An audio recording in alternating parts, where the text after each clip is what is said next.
University and the London Business School. His career has gone from working for more than 15 years in various Russian banks to selling diamonds.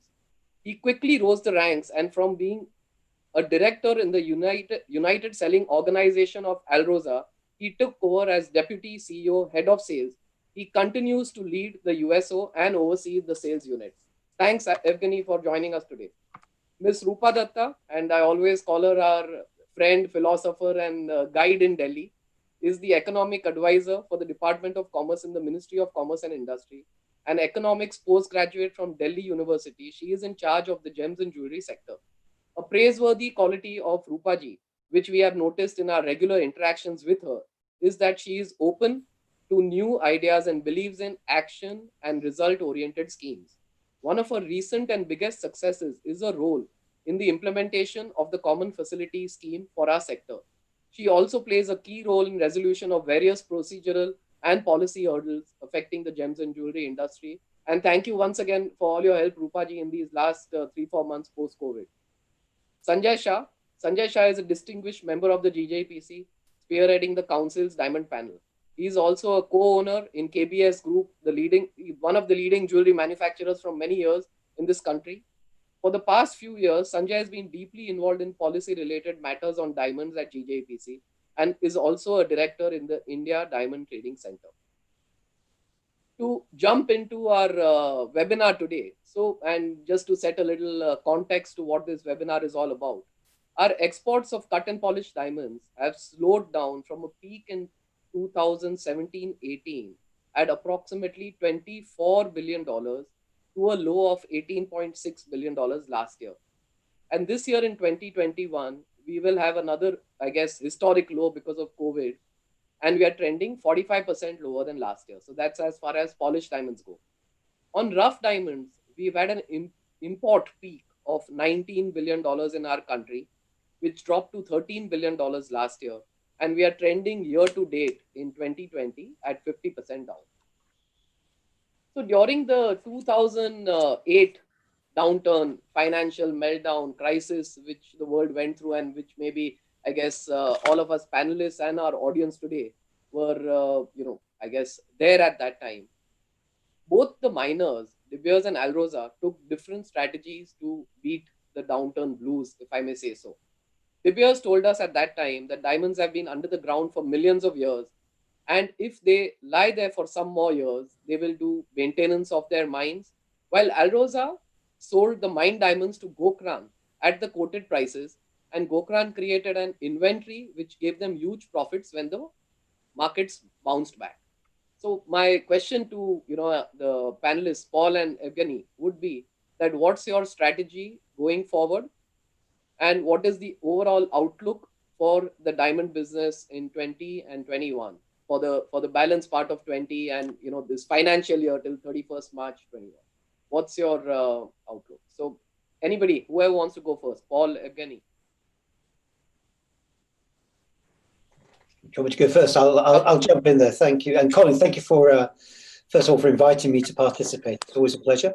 And like all of these events, I normally start by saying it's great to be back in India, but unfortunately, we're at least virtually back, which is as good as, I guess.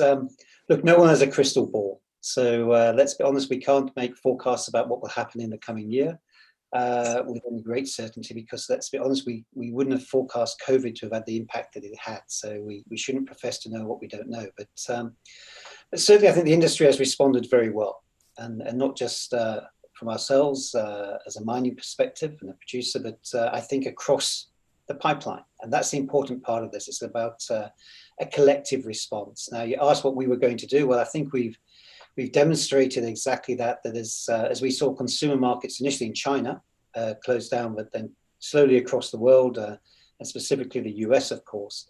Then, of course, likewise, we saw manufacturing as things came back up the pipeline, slowly start grinding to a halt as closures came. And of course, on the back of that meant that we needed to curtail supply and take the necessary precautions. And as always with all of this, as we look towards our own companies and backyards, so to speak, we immediately took, obviously, our own employees and communities in which we operate and put them rightly right at the front of what we needed to do, making sure we could make our operations as safe as possible. And then from a supply perspective, taking the necessary decisions to align our supply to demand, which is what we've always done actually for many, many years, is that we try and supply into demand and we try and grow consumer demand. Now, obviously over this period, as we've seen those consumer sales basically stop, we shouldn't underestimate that in China, we went down to minus 90 some percent of sales. And likewise, we saw similar sort of trends in the US as it moved around the globe. Then of course, everyone had to stop on the way backwards as well. But I don't think it's all been negative. I think as we've seen that, we have actually seen ourselves and others grow to being able to deal with this pandemic in different ways and to cope with COVID, opening, closing, stopping, starting. We've seen it from the mines where I think we're in a good position of very good procedures in place to deal with that, all the way through to manufacturing in Surat, where we've seen companies, I think, really putting in safety first, making sure they got their factories into a good position. And of course, manufacturing dropping significantly when it reopened, but gradually starting to increase as polish sold through. And as markets reopened, what we saw was, in fact, the consumer very much desired the product. And what we've seen in the last quarter or so is that coming back. And I actually think that the stock pull through the pipeline has been quite positive.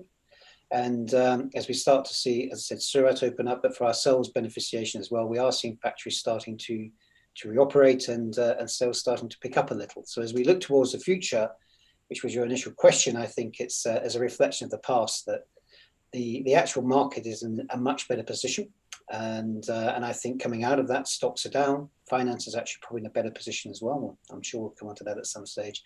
That allows us to breathe and to operate into a new normal. And I think we're creating the agility to deal with that. Thanks, Paul. Evgeny? Good afternoon, ladies and gentlemen. And first of all, I would like to start that I hope everybody are safe and healthy. And Colin, thank you for invitation for this interesting discussion today. And I will start with information of what we as a company, we did in 2020. So irrational behavior and price over volume approach allowed the industry to keep prices stable. And Alrosa took a hit, allowing customers to postpone purchases and letting the industry destock or avoid excessive stocking. We are committed to supporting our clients, and for the April-July trading sessions, Alrosa offers maximum flexibility to its customers. And Alrosa doesn't set an obligatory buyout limit, allowing its clients to keep off the trade if they want. Deferred goods will be offered during future sales periods. Clients interested in purchasing rough diamonds are free to request them and get the goods they need. So we keep our prices stable from February month, reducing our sales volumes. That was our strategy, and we see that it was right and very responsible approach. Regarding the outlook for the rest of this year and maybe next year, for sure it depends on a number of the factors external to the industry, like second wave, like trade tensions, like speed of the key economies recovery, financial situation at the midstream, and number of others that can possibly delay the market recovery. All being equal, we expect that supply will decrease quite strongly in 2020, down from 137 million carats in 2019 to 110 million carats in this year. And with the limited growth of the production, provided demand will be gradually returning back. Supply growth in 2021 will be impacted by the closure of Argyle and a number of other smaller assets which come to the end of their mine life and continue to struggle with the financing issues. Regarding our outlook on midstream, so midstream will be gradually restocking in 2020 as confidence of the midstream has not returned yet, as well as situation with the anti-COVID measures is another roadblock to the return to the business as usual mode. As for the next year, 2021, provided end consumers demand continues to recover, the midstream will stick to the lean inventories management. So another trend that should become more pronounced is the consolidation of the midstream, with smaller players leaving the market while remaining taking the market share, as profitability for the midstream could be ensured by scale of the operations, which can help to find additional pockets of value through cost cutting, access to the market, possibility to support digital trade. Regarding the outlook on retail, so as demand for the diamond jewelry will decrease by almost 25% this year, and this decrease came unexpectedly for the retail as well, who was preparing for demand recovery in 2020, which means that retailers before the COVID eruption were holding adequate levels of stocks, and after the lockdowns introduction, this level of jewelry stocks was more than sufficient to feed decreased demand. Retailers keep relying on their existing stocks in 2020, and we believe today they will have to start to restock. So in other words, by year end, retailers will have to restock. But we believe that the magnitude of such restocking should not be very sizable this year. In 2020, restocking should rebound to the jewelry demand in 2021, most likely will be only its way back to the levels of 2019. And also, we see that a lot of market participants, they think that demand for the luxury goods could return only by 2023.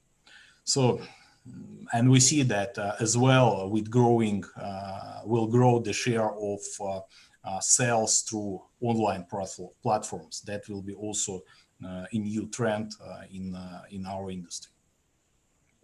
Thank you. So thank you. So just to recap what the two of you all are saying is that we are entering a new normal. The markets are better than what they seem. China has recovered a little bit. But having said that, you all still see retail down by 25% and maybe a long term before it comes back. And I guess you all are going to have more flexibility for your customers in terms of them having ability to defer sites and manufacture goods. Right. So having said that, and I guess, Evgeny, you touched upon, I guess, the midstream a little bit. So I would jump into asking Sanjay this because he's right in the middle of, where the whole midstream of India is. So Sanjay, how is the demand and prices of polished diamonds? Because Sanjay, fortunately, is a large buyer of polished diamonds also. So how has the demand been the last few months? How has pricing been? And based on your interaction with customers and I guess our other members who also have been talking to us, what do you think this Christmas looks like realistically? Good afternoon, ladies and gentlemen. Thank you for the invitation. So basically, if we talk about past few months, from middle of March till middle of May, there were no exports. So 2 months, there was no exports. India started exporting by middle of May. And here I must acknowledge the efforts and the bravery of custom officers, custom staff and BDB personnel to have come back to work in spite of health hazards and threats to ensure the country's export take place. So when the export started, only one center was open with a little bit of demand, which was Hong Kong and China.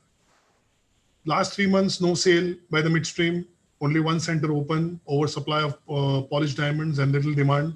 So industry saw a price correction of 10 to 15% around that time in the month of May. In June and July, the because of the restrictions laid down by the local authorities of social distancing and the other norms of decontamination, the production was only 25 to 30% of the full capacity. So therefore, the prices recovered a bit, and there was shortage was felt in certain areas of goods. But I would like to say here that there's some part of inventory which there is no demand, and it is, according to me, is a cause for concern. Now, going forward, I would take these three countries example: USA, China, and India, which constitutes about 70% of the world diamond demand. As far as USA is concerned, the fiscal stimulus and the $600 paycheck per week ensured the wheels did not come off. Almost no business was transacted in March, April, and May. Some sales started picking up from June onwards, as the retailers started opening doors. One keynote, which I'm sure everybody knows, that retail footprint has already started to close. There will be few companies, department stores going out of business, and existing retailers reducing the door sizes. And all this is probably will increase post holidays as the retailers adjust to the realities of consumer buying. The burden has increased perversely even more on the manufacturers, as retailers want to preserve cash, and there is emphasis on memo or only memo. So this is the the observation from the side of USA. And as far as China is concerned, I've heard that I read it somewhere about 20% less in the retail demand. The B2B business should pick up around September till January as the buying for the new year takes place. While US and China are showing signs of some improvement, where Europe and India is right now is struggling. What we hear about the jewelry sales is mostly in gold. As far as diamond sales are concerned, it is not picked up yet. So realistically speaking, I feel by Christmas, B2B and the wholesale business should be down by approximately 30 to 40%. So Sanjay, you think business will be down 30-ish, but there is a shortage of select goods. In some areas, but there is in some areas the goods are not simply not moving. So it's a very unique situation that we are facing month after month. So having said that, Paul and Aguri, what happened is a few months back in March when the lockdown happened, is industry in India obviously sat together and we did several meetings.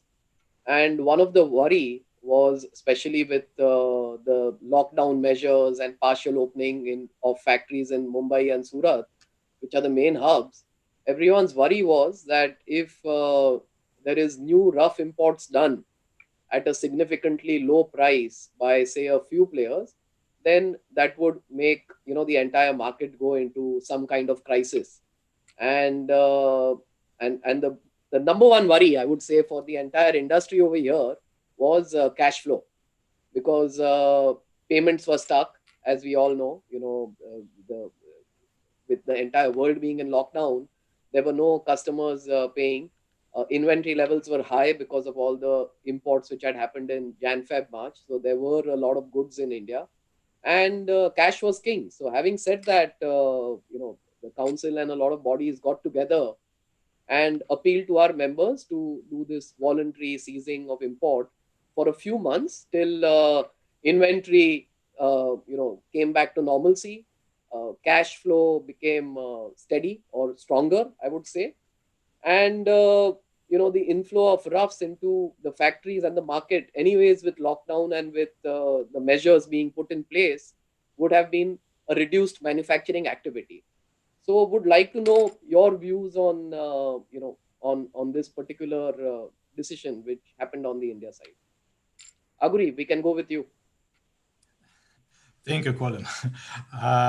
We were quite informed about this decision, and I can say that this crisis this year, 2020, it's the situation quite different, like it was maybe in previous big crisis in 2008, and the major players in the industry, they're responsible, and they followed and will follow responsible approach. And from this point of view, for us, it was absolutely clearly understandable that we should to switch to price over volume strategy, and we should reduce allocation of rough goods. We should support midstream, and I think that also this year main players, they are quite good prepared for this, because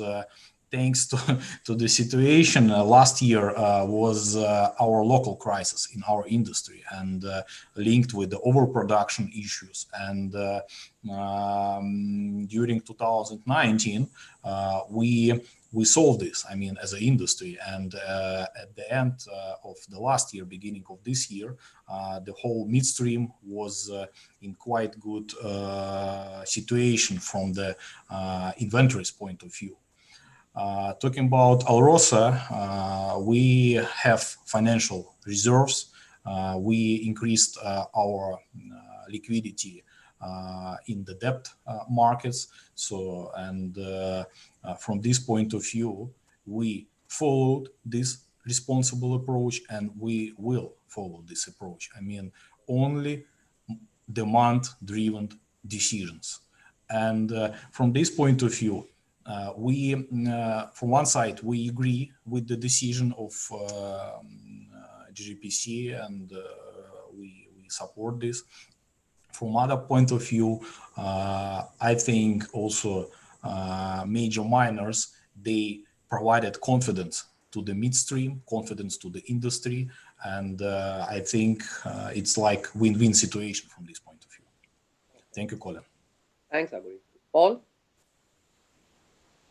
Yeah, thanks, Colin. Look, I think, to be honest, I think the industry was as a maturity that realized it needs to respond effectively across its pipeline, and I think it was already doing that. Evgeny referred to last year. Last year was a difficult year in itself for the industry, not on a global problem, but an industry-specific issue, which I'm honest, if I think of May, June last year, was specifically tight, and we took a relative response to that as well, where we follow the same strategy as we have done this time and in the past, which is we'll supply into true demand, and if that true demand isn't there, then we'll make adjustments accordingly, and that's exactly what we did. So we were already well down the line of readjusting and giving all full flexibility. We'd announced that well in advance of the announcement coming out of the Gem and Jewelry Council. So I think on the one hand, the response is a similar response. It's everyone realizing that there's no point in manufacturing products that are going to get stuck and not sell through, and there's no point in supplying into manufacturing if that manufacturing is closed. And so consequently, I think we're all of the same belief. I just think that the industry doesn't always need a regulation to do that. I think it's got the maturity these days going forward to ensure that it operates in its own, I say, demand and supply mechanisms that enable it to do so. If anything, I think post the announcements, I was probably inundated with more requests for rough than I was beforehand, but for the wrong reasons, as I would put it. And I think it's clear to see that we didn't respond to that. We were very much around the fact that we do believe that manufacturing needs to pull, and we wanted to supply into that true demand. As I said, that would be a reflection then of consumer demand. So throughout the process, we've put all the flexibility we have put in place to assist our specific site holders, but I think also the broader industry as well, in ensuring that we come out of this, as I said, collectively in a stronger position. Thanks, Paul. Thanks, Aburi. Sanjay, your views on this particular? I would like to say, a lot of events took place in the month of March. So India declared nationwide lockdown. Customers and retailers across the world suspended and canceled their orders. In USA, retailers started closing doors, shutting down all points of sale. All manufacturing factories in Surat had come to a close. We can say entire diamond and jewelry activity came to a grinding halt. Therefore, prominent industry leaders with all the trade bodies came together to at least discuss and see what can be done, and any drastic steps needs to be taken. The impact of this pandemic at the world level was so large that in the general, it was a general understanding that it was important to safeguard the value of our inventory, as the impact would be very large at the retail level. It was estimated that the value of the inventory was about, it was estimated that India is holding about $6 to $7 billion. With major points of sale being shut across the world, there would be a huge impact on the demand of polished diamonds. It was also very important to convey this message to a larger spectrum, to small and middle and medium-sized enterprises who might not be aware about what is in store in next few months. So it was at that time GJEPC took the initiative to start the dialogue with cross-section of the manufacturers. Several virtual meetings were held during the nation's lockdown. And it was a general consensus that it was important to withhold further purchase of rough diamonds immediately and move the existing inventory of rough and polished down the pipeline. Finally, it was decided, along with BDB and the three other prominent organizations, to appeal to the trade to curtail the import of rough diamonds for a month and review the situation at the end of every month. And here I must say, the Indian industry acknowledges the restraint shown by, like you said, De Beers and Alrosa by allowing full flexibility to their clients. If I look back, how did this pan out? It was probably a very good decision that the Indian industry took, which served the collective good for the entire gem and jewelry industry, from the mining countries to the end consumer. How? It fundamentally achieved the following: mind space, solidarity, and courage. The feeling of we are all in this together, as Colin said. The industry has never seen an event like this. This took away a lot of fear and put people at relative ease. It preserved short and long-term value. It prevented a mass exodus from sell at any cost to I can write this out. Let me get the most of my stock versus sell my stock at any cost and exit the industry. It also gave the retailers a sign that prices will relatively hold, and no lowball offers at this restraint set the tone for them to focus on their business, knowing they do not have to worry about a free fall in the diamond prices. And lastly, it also kept negative press at bay.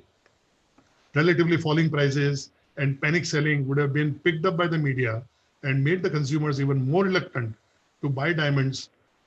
Good decision at the end for all the stakeholders involved. Okay. Thanks, Sanjay. So to recap what I guess all of you all have said is that even for the remaining part of the year, we will see price over volume as a fundamental, I guess. Demand will be driven by decisions where it's win-win for all stakeholders.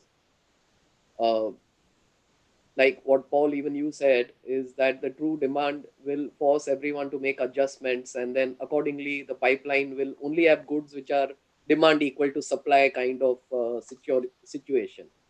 And so further to that, and this is a clarificatory question, but from a lot of our members, especially on the manufacturing side. So the flexibility that we've seen in this year so far, are we saying that we'll continue with that flexibility till things come back to normal? Is that what we are saying? Paul, Aguri, anybody can.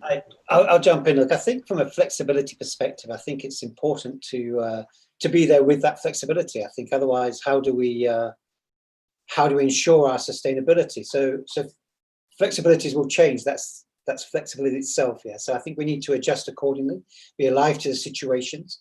Markets change, dynamics change. I recall, interesting enough, I was in Surat just before close down, literally, as I was seeing our customers there to understand how prepared they were as COVID was coming through the system. It was interesting at that stage, there was still very much a degree of optimism that goods would be required and more concern about how we could supply those goods into those manufacturing. Now, the rest is history, of course, and things change rapidly. But I think it can go both ways in that, and we need to have that agility to be able to respond appropriately to the market dynamics. And we're already starting to see a little bit of change, and I think that'll be important to continue to be flexible in the approach to meet the dynamics of the midstream, which again needs to be ready to meet any consumer pull that I think will come potentially a little later in the year, as we've heard from Sanjay. We're already seeing some of that. No, Paul, to clarify over here, see, now we've had this lockdown and this voluntary cease. And due to that, we all agree that polished prices have stayed stable. Yes. Now, if the flexibility continues and members on the India side have this flexibility to import how much rough they need, what they need, then we have pricing stability. But if they are contractually compelled to buy more than what they need, then we'll see a polish price correction. So the question is that will they continue to see flexibility this year, just this year? I think that's what we've said, that throughout, from a De Beers perspective, we've had flexibility throughout, and the same as we did last year, and the same we will do in continuing years. Okay. If we're a leader in the industry, and as one of the leaders of that industry, we need to ensure that we play our part throughout it. And I think the past history has proven that. So from my perspective, it's just that how that flexibility is applied needs to be relevant to the changing dynamics of the market. And we're not saying, as I started off on this conversation, we don't have a crystal ball, so we can't say what that will be. Okay. But we need to be very much in touch and tactile with the market dynamics, and they change. And we're starting to see some of that change now, and we'll adjust accordingly as we go through it. And vice versa. I think it's a very different space today. And I think that's what the new normal will give us, is the ability to, as I said, it's a stop-start business. We'll need to adjust our pipelines, our way of selling, whether it's from rough or whether it's polished or whether it's at retail. We're seeing a really new, I think actually potentially exciting dynamic. It's not all negative. We should stand back and see what the opportunities are coming from it, Okay. but seen a different way. Okay, Evgeny? Yes, thank you, Colin. Thank you, Paul. I would like also to add here, and I think everybody wants to come back to the normal. I mean, normal style of work, normal style of life, and from this point of view, it's a question of timing. I mean, how fast this recovery will be, and it's from other side. But from other side, it's very important to follow and to support this recovery from small steps and in a responsible way, not to, for one side, not to overforce with the volumes and not to gain short-term gains, but to have a mid-term and long-term strategy and to support the increase for next month and next periods. And from this point of view, we have to, as I have mentioned already, we'll have to take only demand-driven decisions. And also, it's important in our business, and it's important message to the industry that we as a company, we work on possible government support to our company. Gohran, the Russian governmental depository, will buy. We wish that finally the government will take this decision, so the Gohran will buy one portion of our stocks, and from this point of view, government will support Russian government, not the Alrosa, not the company, but the whole industry, because sufficient portion of stock goods will be out from the market for next period of time, I mean, couple of years. And from this point of view, it's also this situation should support the overall balance. Evgeny, one question, and it's just come up, from somebody in the audience, is that will Alrosa allow a deferral for the month of August, or will Alrosa allow a deferral for the month of August? It's a question which just came up.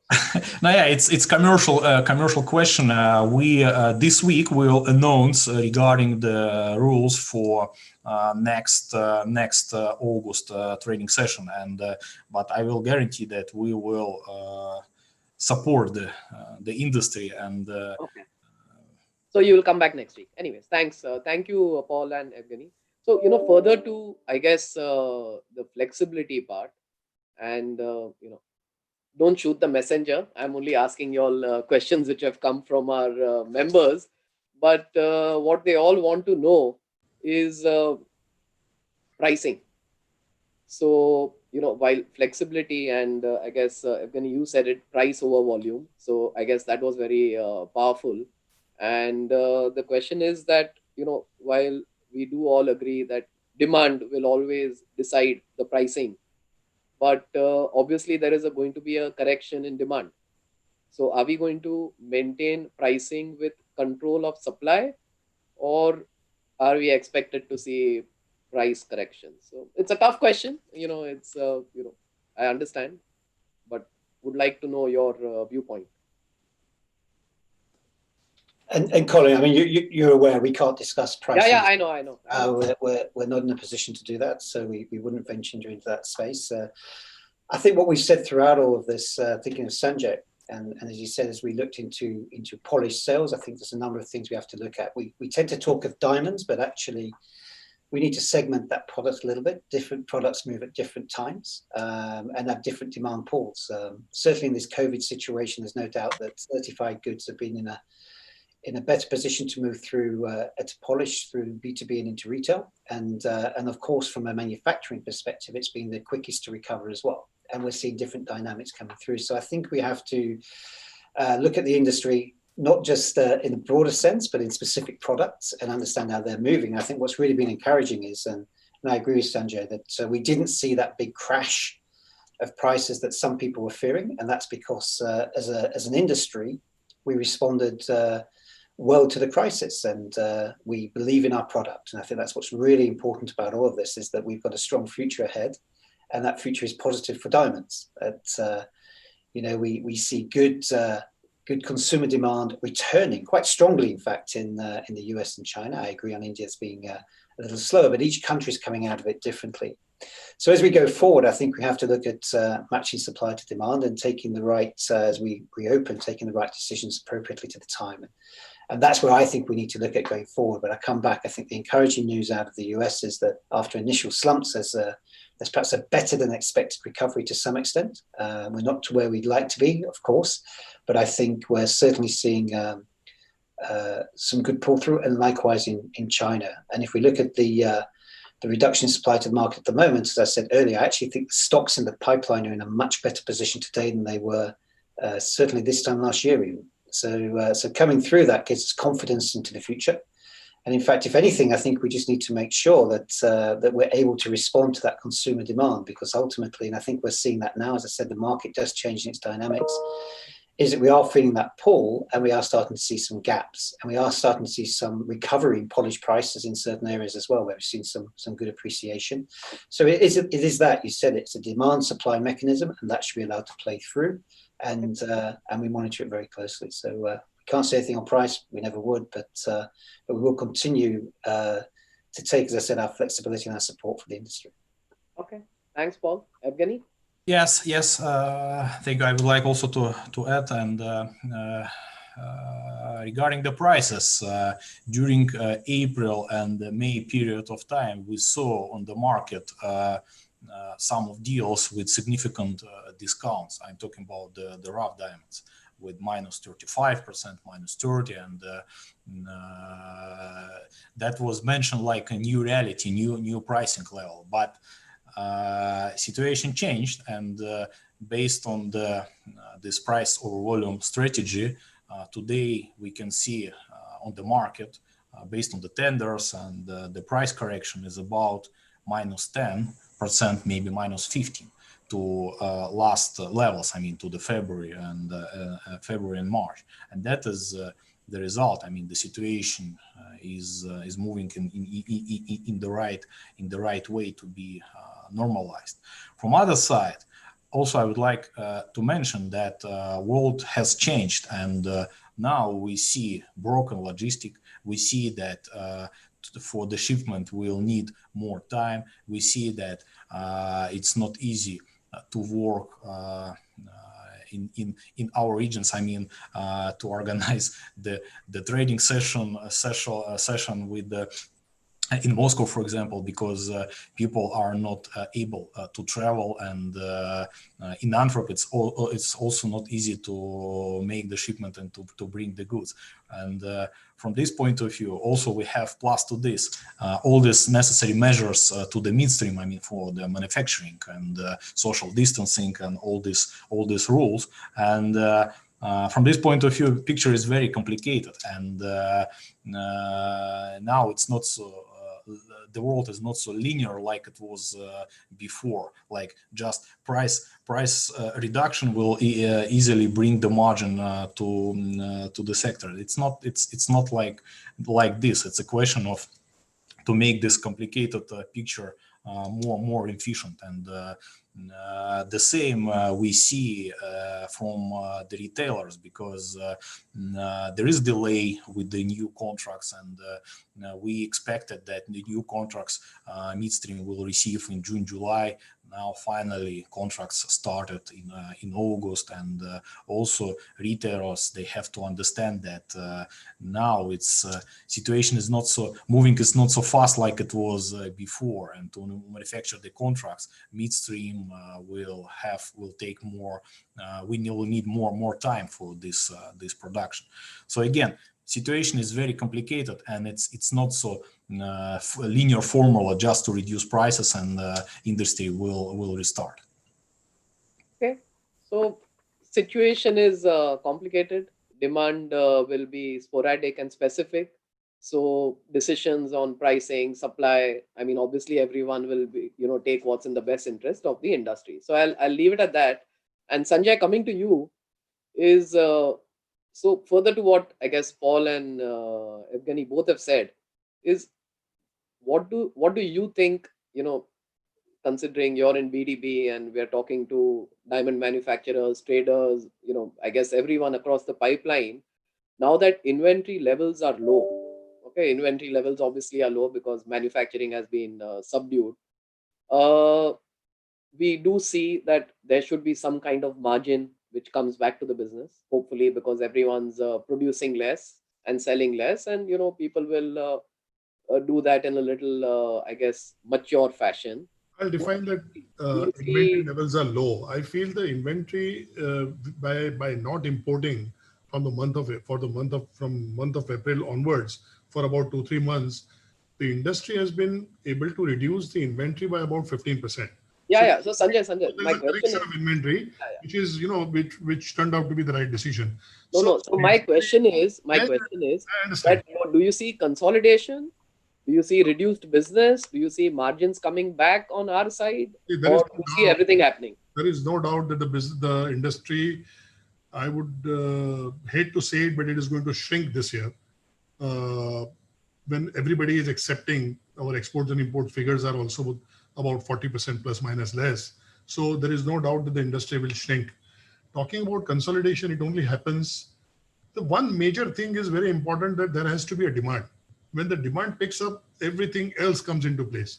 As long as there is no demand or there is no visibility or uncertainty about demand, it is very difficult to visualize or envisage what to do next, what steps to be taken. But commonly what I've heard in last couple of years, or let's say last few years, that the margins in the midstreams are under tremendous pressure.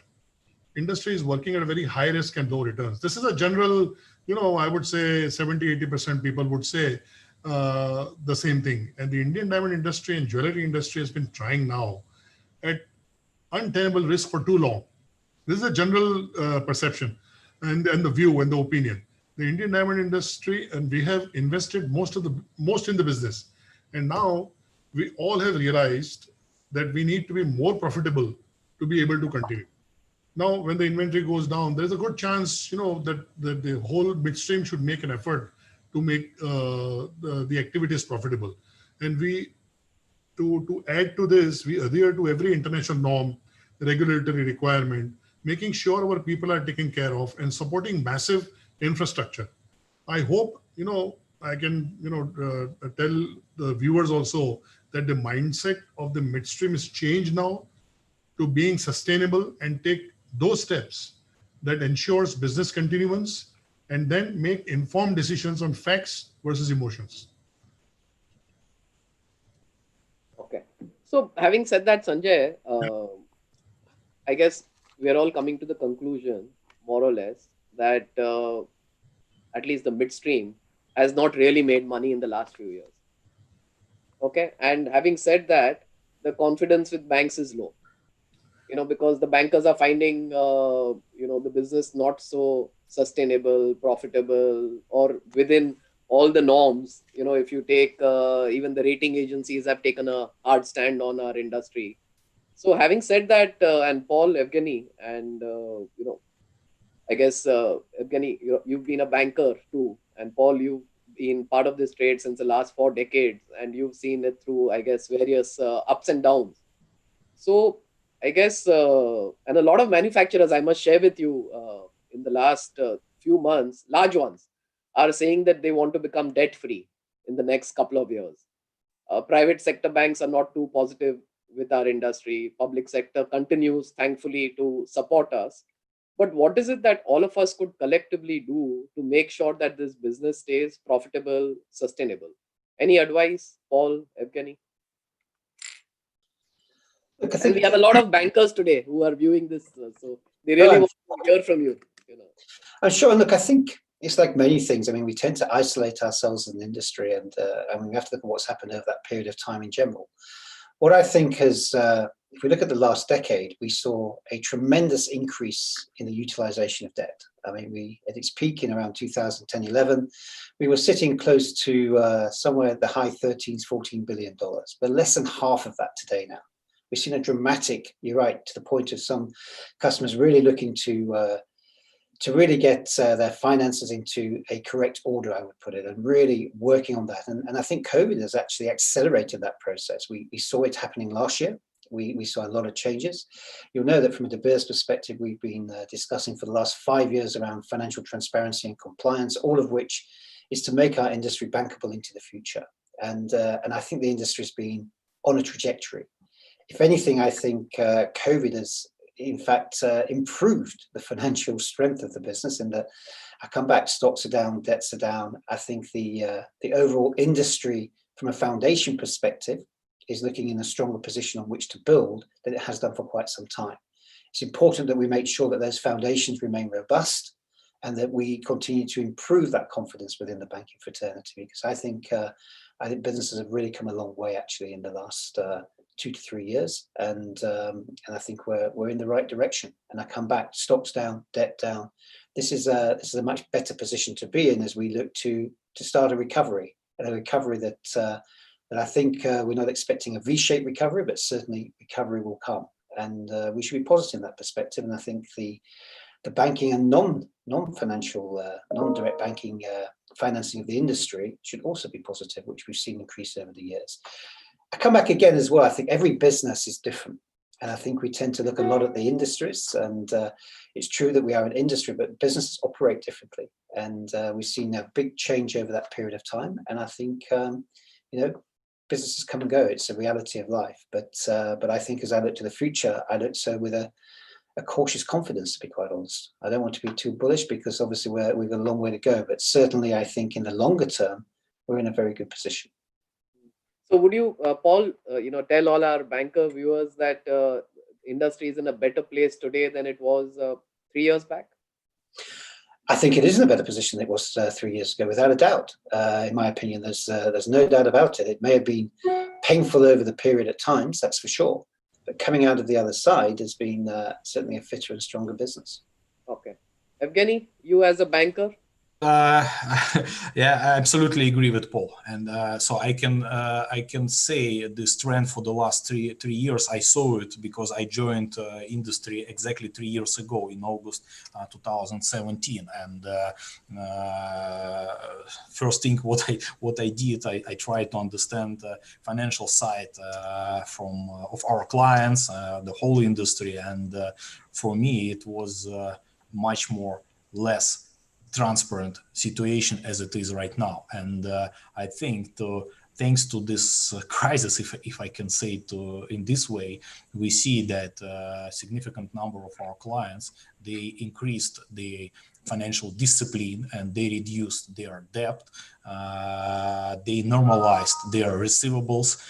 Also, we can say that we have not faced significant bankruptcies during this period of time. Maybe that will happen, but I wish not. And so from this point of view, I will agree with this, that now the industry is much more better from financial side, but from the new investments and how our industry is attractive for banks. Also, I would like to say that industry is attractive, and there are newcomers, and we know. So last year, one of big international banks started to provide financing in Antwerp, and it's Rosexim. It's part of international Exim group, and it means that there are newcomers, and I think from this point of view, industry is still attractive and profitable.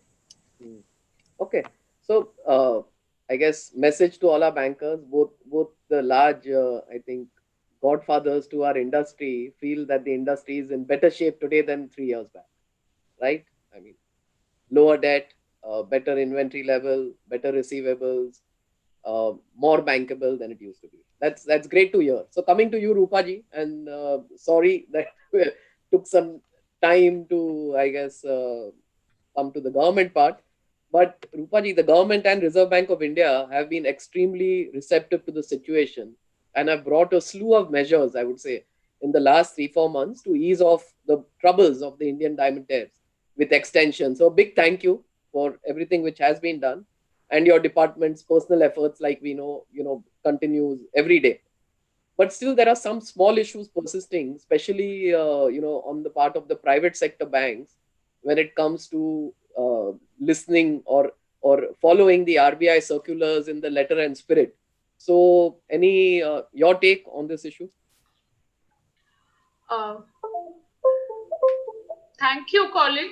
I just wanted to say that this is an issue which has been discussed quite in different forums about private and even with the Department of Financial Services of Government of India, which looks into the issues pertaining to banks, and you were also present in those meetings.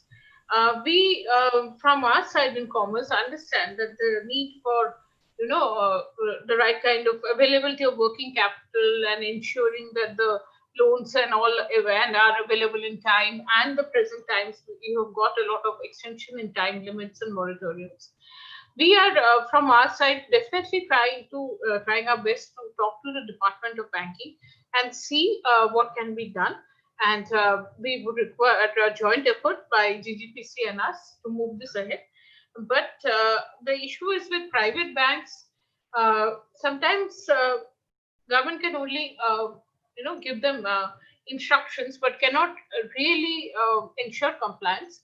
But we will definitely work jointly and try and see that the financing issues are sorted out in a better manner. I know some improvement has happened. Let's hope that things continue to be better in the near future. Thank you. Thanks, Rupaji. And further to that, Rupaji, like you know, and I guess since many, many years, the council has made representations to the government on direct sale of rough to India by the miners. And we've been asking for this turnover tax so that it becomes easier for miners to sell directly to our manufacturers in India. More and more miners are coming through, our the rough auction platform at BDP, and but they are not able to sell directly because of the taxation issue. We've started one in Surat also, and we've been appealing to the government. And I thought today we'll take this opportunity to let our two I guess largest miners to this industry since the last many decades, to impress upon the government how this could fundamentally be very much in India's interest and could help the SMEs, the small, medium-sized manufacturers to grow and even reduce the cost of business for the large manufacturers. So Paul, Evgeny, anybody, whoever wants to go first.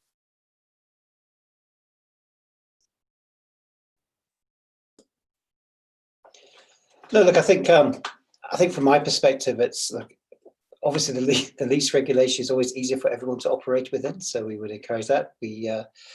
We're open to that. We've shown tremendous flexibility over this period of time of trying to move products around. Obviously, our home is still very much in Botswana, and that's where we anticipate selling the majority of our goods. But we have a a flexible system as well through auction sales and what we call a buy platform in these times as well. So we look at the flexibility throughout. I think anything that can assist flexibility in this industry and allow quicker movement into product will always be good to everyone. And certainly as we look at technology going forward as well, these are all opportunities. So certainly it would be appreciated, but we have obviously a well tried and tested selling mechanism in place that we still strongly believe in. It's really set as well, and that relationship is very important to us. So we'll continue in that aspect, but certainly to have flexibility, yes, please.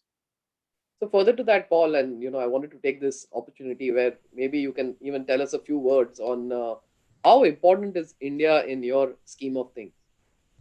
It's very important, of course it is. There's a huge amount of products are both manufactured in India, and it's an important, as we heard earlier from Sanjay, it's an important and potentially very growing, I think, as we see the middle classes coming through consumer markets. So tremendously important, but also for us, of course, is beneficiation countries in which we operate with our partners. So we have a very mixed model.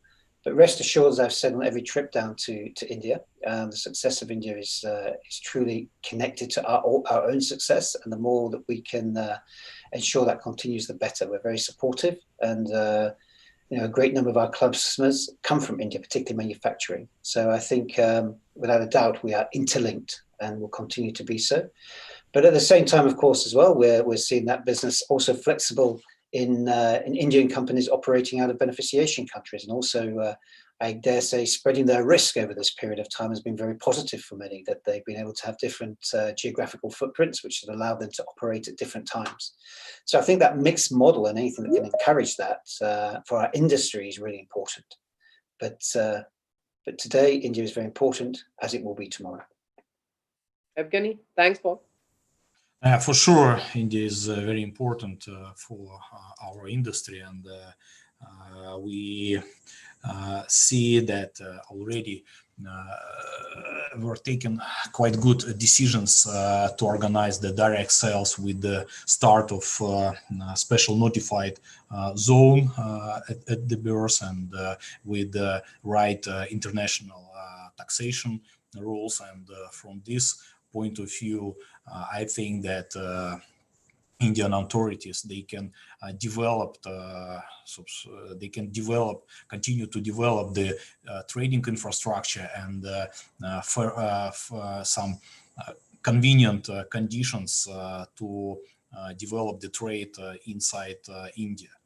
And from other side, also we see that there is a growth in the for the international business, and in Russia already some of Indian companies, they opened factories, and there are also some special taxation zones to start the business. So from this point of view, it's mixed model. Okay. So having said that, Rupaji, you've now heard from the miners, and what's the government perspective on when can we, or should we expect this turnover tax in special notified zones for eminent miners? Thank you, Colin. I'll first start by saying that the entire perspective, of course, the mining companies have given, as you and Sanjay I have given, but let me also emphasize that this sector, why Department of Commerce is so deeply involved in this sector, is because it's very critical from our export basket point of view. It forms about 12% of our exports. It contributes 7% of GDP, and about 5 million people are working. It's a hugely labor-intensive sector.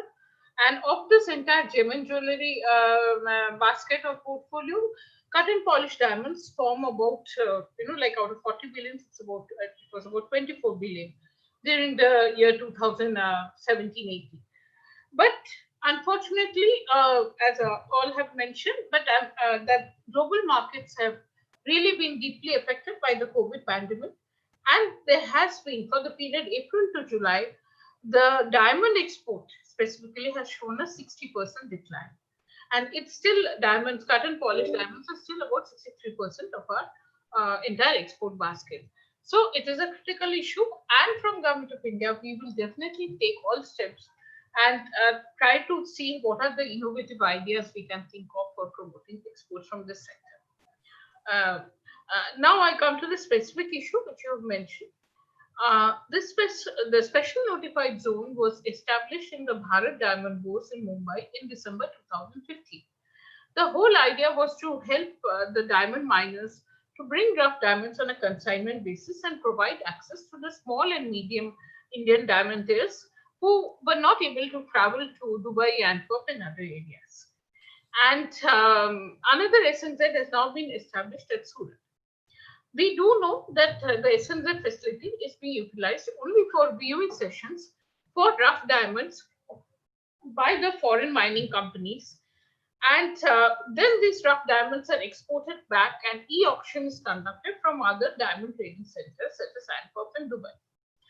Now, the point which you are raising and which we also feel that would help in promoting exports and improving the sale from these improving the prospects of the sector is to encourage the diamond mining companies to start auction or sale of rough diamonds in the SNZs. So there is a proposal for introducing a special turnover-based taxation system on sale of rough diamonds at SNZ. At rates of taxation which is reasonable and which is in comparison with other diamond trading centers. This issue, we in Department of Commerce have already, the final call in this regard would have to be taken up by the Ministry of Finance. The issue which is coming to the forefront is Ministry of Finance because it's mainly a taxation issue. So the Central Board of Direct Taxation, CBDT, would have to take a final call.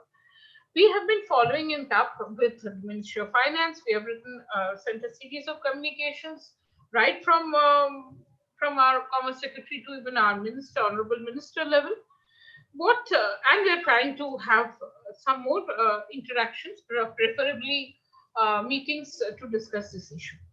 The problem which is coming out is what is the proposed rate of taxation.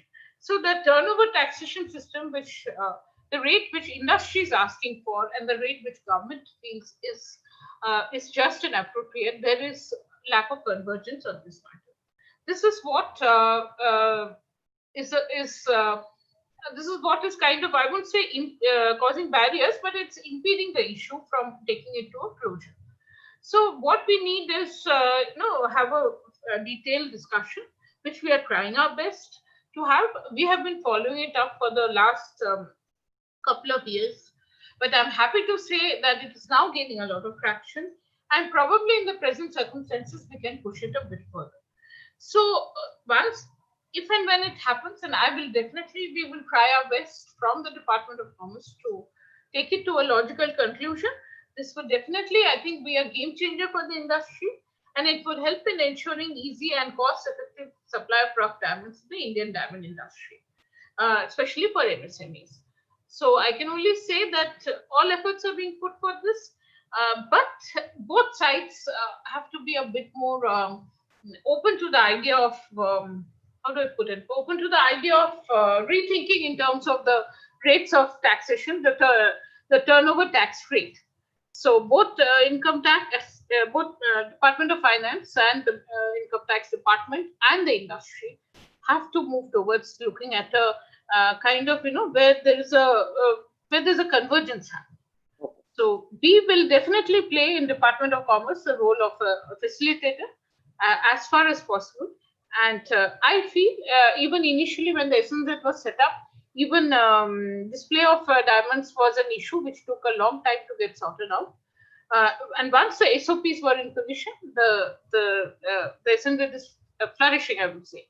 So let's hope that we can achieve a sale for the sale in SNZ. So further to that, Rupaji, what many of the miners have been asking us is a clarification on this online equalization levy for B2B international diamonds.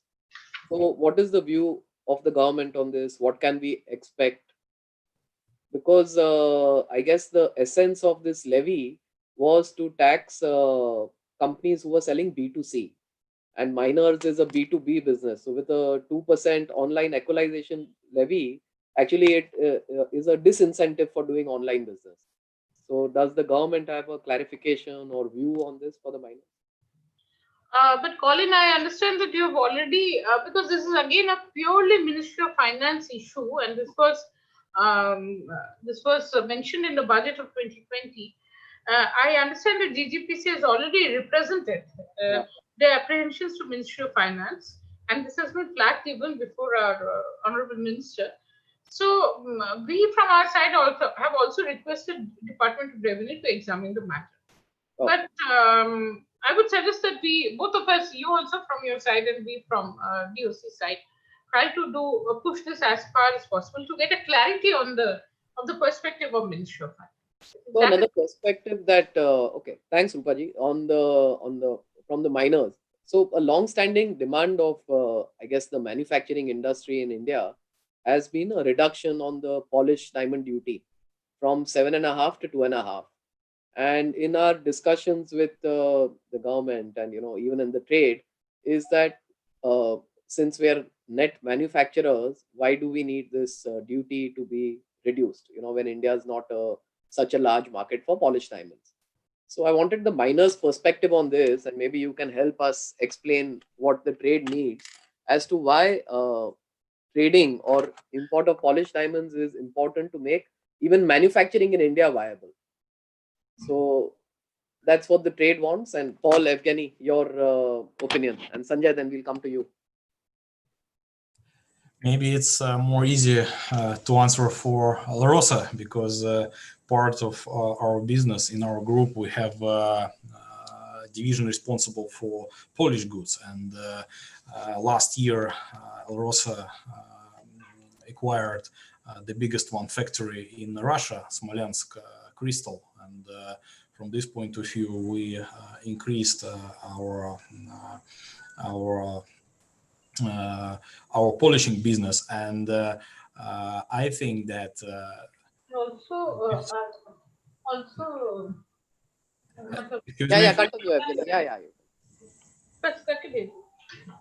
and from this point of view, we will agree if government will decide to reduce polished import duty to these levels, because from this point of view, that will support for us the new market. I mean, we'll be able to sell the polished goods in India once our clients or the market will need these goods. Okay, Paul. Yeah, thanks, Colin. It's probably more a question, I think, for Sanjay would give us a much better response than I could. But look, as I mentioned earlier, of course, India is a big manufacturing center, but there are also a number of Indian companies that have manufacturing operations outside of India, including, for example, in beneficiation countries. I know what they would like to do as part of that process is to amalgamate their polish into a center and utilize that as ability to sell through. The import duty would see them not doing that and choose other centres in which to do so. So I come back, it takes away some of the flexibility and the dynamism that's required within our industry, and people have to make alternative options. So anything that can reduce that and make trade more free and flowing, I think is a good, strong positive for the industry. Sanjay, you're on mute. I would put it in a very simple way. When we think about perfume, we think of France.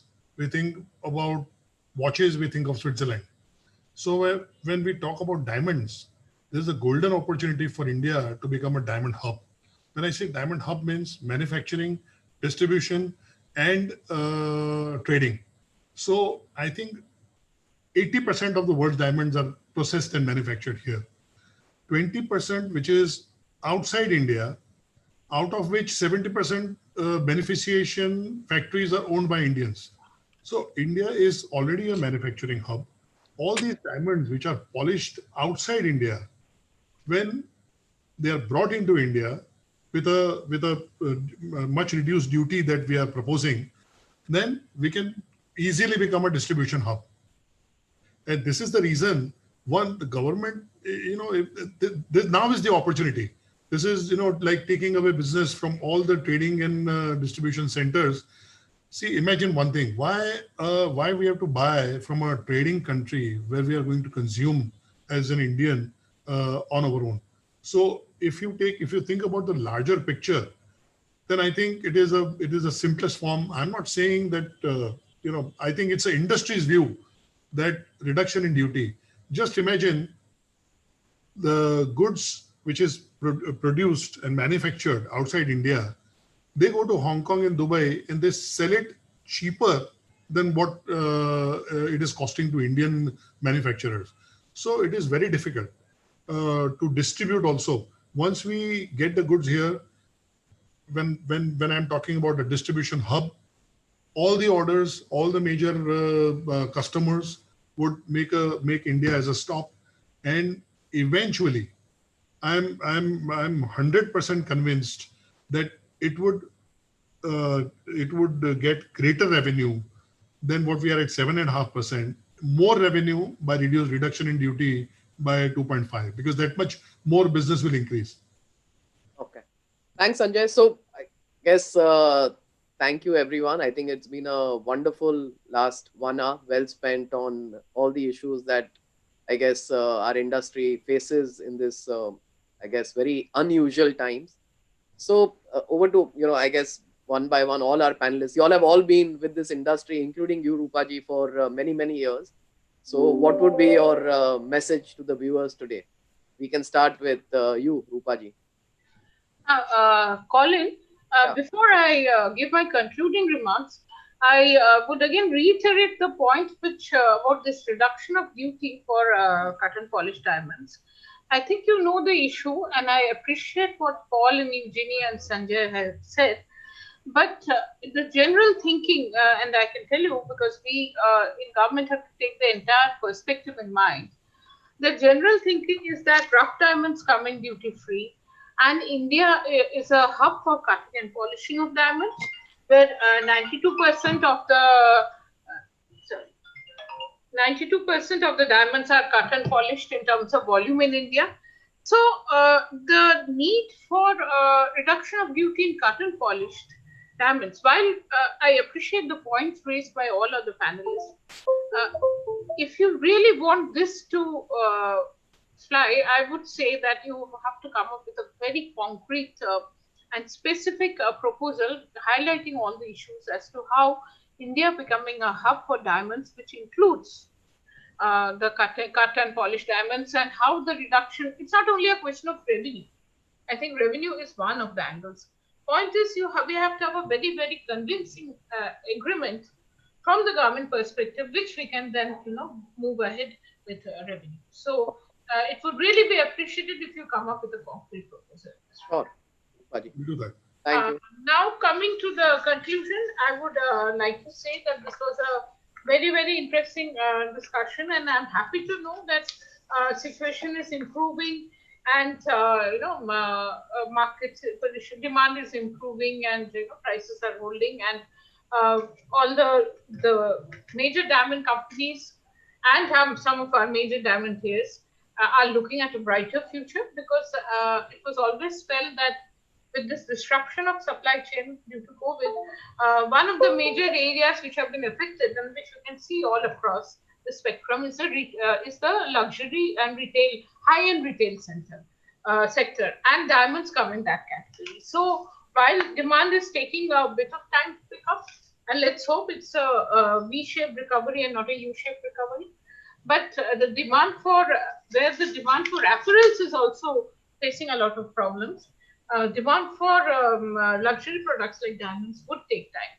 So I'm happy to see that people are looking at a much more optimistic scenario, and let's hope that this continues, and because the overall scenario also helps in India, and I would again say from the exports point of view. So better market, more demand, more cutting and polishing, more exports, and the economy and the country benefit.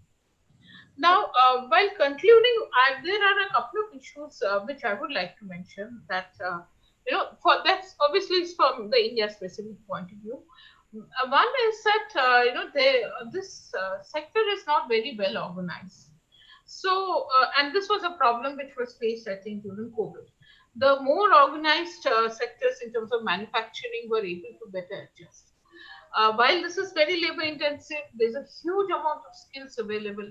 But this, and you know, there's we can have a separate discussion on steps being taken, including setting up of common facility centers, which have helped in organizing manufacturing. But I would really say that, you know, take more steps for making this sector more organized.